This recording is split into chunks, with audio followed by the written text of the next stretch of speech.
Sebaik saja mengambil alih jawatan sebagai pengurusi Jawatan Kuasa Pembangunan dan Keselamatan Kampung Lubuk Tumiang, saya telah melihat pencapaian kampung melalui rekod anugerah-anugerah yang dimenangi sejak tahun 1978 hinggalah 2014, iaitu kali terakhir Kampung Lubuk Tumiang memenangi anugerah. Saya mendapati beberapa penurunan prestasi di beberapa tahun dalam lingkungan tersebut. Hasil kajian saya, terdapat perpecahan berlaku di kalangan penduduk apabila setiap organisasi mempunyai ketua yang berlainan individu, menyebabkan prestasi dan keharmonian kampung menjadi suram. Setelah berbincang dengan penduduk kampung, kami telah mengambil keputusan untuk menyatukan semua organisasi di bawah satu jawatan kuasa induk, iaitu JPKK, sebagai penaung dan penyelaras. Walaupun mendapat tentangan pada mula perlaksanaannya, ianya telah menampakkan hasil apabila penduduk kampung akhirnya tidak lagi memboikot acara-acara yang dianjurkan kerana mereka berada dalam satu pasukan yang sama.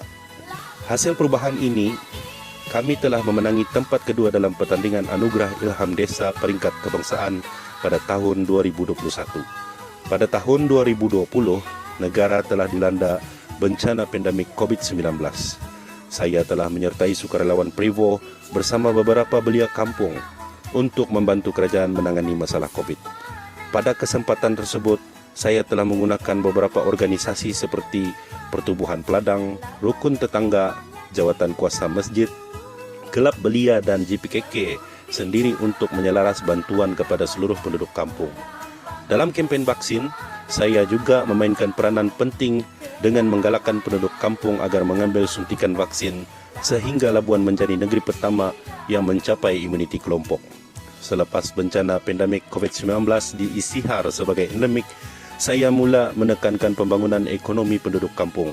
Beberapa langkah yang saya ambil seperti menerapkan pertanian moden melalui Pertubuhan Peladang dan memperkasakan penggunaan media sosial sebagai medan berniaga dengan kerjasama SKMM melalui Pusat Ekonomi Digital Kampung telah mendapat hasil yang amat baik dengan pertambahan penyertaan dari penduduk yang menggunakan medan ini demi menambah pendapatan isi rumah mereka. Saya juga mempertingkatkan kerjasama di antara jabatan-jabatan kerajaan bagi membantu pihak kerajaan dalam menyampaikan dasar dan kemudahan-kemudahan yang boleh dimanfaatkan oleh penduduk kampung, khususnya bagi golongan asnaf, ibu tunggal dan OKU.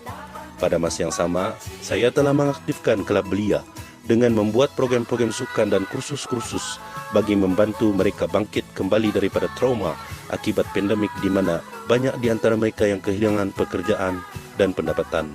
Dengan penganjuran aktiviti dan kursus seperti ini, telah memberikan ruang dan semangat kepada mereka untuk kembali ke kehidupan normal. Dengan penyatuan pentadbiran di bawah satu jawatan kuasa induk seperti yang saya jalankan ini, semua aktiviti maklumat yang disampaikan oleh kerajaan dapat disalurkan kepada seluruh penduduk kampung melalui organisasi-organisasi di bawah seliaan JPKK. Masalah atau aduan penduduk juga disalurkan melalui satu saluran dan akan memudahkan jabatan kerajaan yang berkaitan untuk menyelesaikan masalah atau aduan tersebut. Kerjasama erat dengan pihak berkuasa akan diteruskan dalam memastikan sistem ini berterusan bagi menjamin pembangunan modal insan dan ekonomi penduduk kampung. Bak kata pepatah, kalau tidak dipecahkan ruyung, masakan dapat sagunya. Tanpa pengorbanan dan keberanian untuk membuat perubahan, kita tidak akan dapat hasil seperti yang diharapkan.